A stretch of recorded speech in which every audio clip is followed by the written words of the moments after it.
Paksi ako ng galunggong maliliit. Ayan. 100 kalahati nito. Ayan. Papaksiw ko.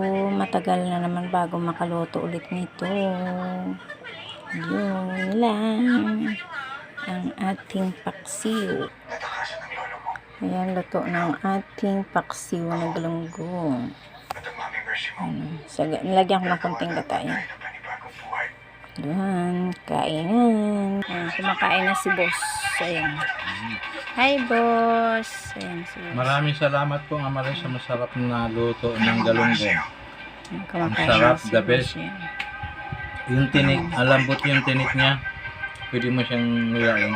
Oh, talaga. Galunggong, ayun. Galunggong na maliit. Masarap niya, mga idol. Nang bola pa siya kasi may kailangan siya. With coffee pa siya. Yung mama chuk-chuk. Aray, nang bola. May kailangan ka lang.